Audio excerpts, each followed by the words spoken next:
Goedemorgen, selamat pagi. Mari kita belajar bahasa Belanda lewat buku Bahasa Belanda untuk Pemula. Mengapa kita belajar bahasa Belanda? Karena bahasa Belanda itu dipakai sebagai bahasa sumber untuk menuliskan sejarah Indonesia yang berasal dari arsip-arsip yang berbahasa Belanda. Nah, di dalam belajar bahasa Belanda itu sebetulnya mudah. Mengapa? Karena bahasa Belanda itu antara tulisan dan huruf itu ucapannya sama. Ada beberapa yang tidak sama, tetapi itu sedikit sekali. Kemudian banyak kosakata bahasa Indonesia yang berasal dari bahasa Belanda. Umpamanya spoor, kereta api, stasiun, kelas, ya, kelas itu, school, sekolah. Kemudian book itu berarti buku. Nah, itu di dalam bahasa-bahasa pendidikan. Nah, bahasa tukang itu atau teknik itu umpamanya Medline, garis tengah, mal, kali. Biasanya orang Indonesia tukang-tukang itu mengatakan meja ini 60 mal 100 umpamanya. Nah, itu berarti 60 cm kali 100 cm. Buku skrip, nah itu juga demikian. Itu juga skrip dari bahasa Belanda, artinya adalah buku tulis. Di dalam bidang transportasi juga banyak yang berasal dari bahasa Belanda. Di dalam bidang hukum juga demikian. Di dalam bidang ekonomi, sosial, politik, dan lain sebagainya. Oleh karena itu kita belajar bahasa Belanda. Nah, apa tujuan kita mempelajari bahasa Belanda ini? Antara lain adalah untuk memahami arsip atau dokumen-dokumen yang berbahasa Belanda yang ditulis oleh orang-orang Belanda. Nah, arsip-arsip itu ada di Indonesia sendiri maupun yang ada di Belanda.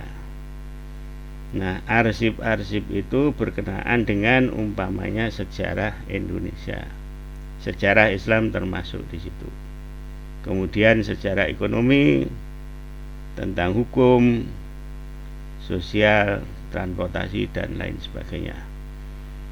Nah, di dalam buku ini akan kita pelajari mulai dari les 0, kemudian les 1 berkenaan dengan kata kerja zin. Kalau les 0 tadi tentang ucapan huruf-huruf di dalam bahasa Belanda. Kemudian les 2 berkenaan dengan kata kerja hebben. Les 3 berkenaan dengan kata sandang.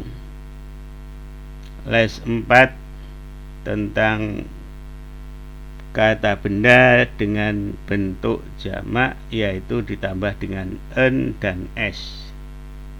Les kelima, kata benda bentuk jamak yang ditambah dengan koma s. Les keenam, kata bilangan, kemudian kata benda jamak.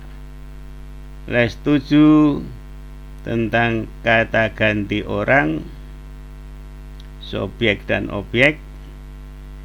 Les 8 kata ganti kepunyaan. Les 9 imperfectum kata kerja zin dan hebben. Imperfectum itu berarti past tense di dalam bahasa Inggris. Kemudian imperfectum kata kerja teratur.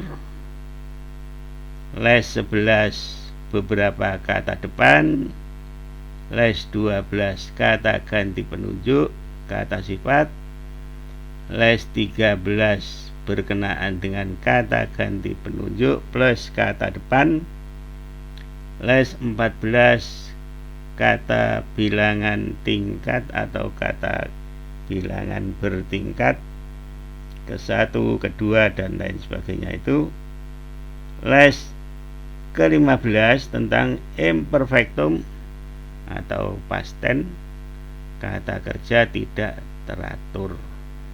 Nah, ini di dalam bagian yang pertama, les 0 tadi sampai ke les 15 dulu, sedangkan les 16 sampai 30 nanti akan kita lihat di dalam bagian kedua. Biasanya les 1 sampai 15 ini kita gunakan untuk semester 1, kemudian 16 sampai 30 itu untuk semester 2. Demikian, mudah-mudahan yang sedikit ini bermanfaat. Dank u wel. Goedemorgen. Dag.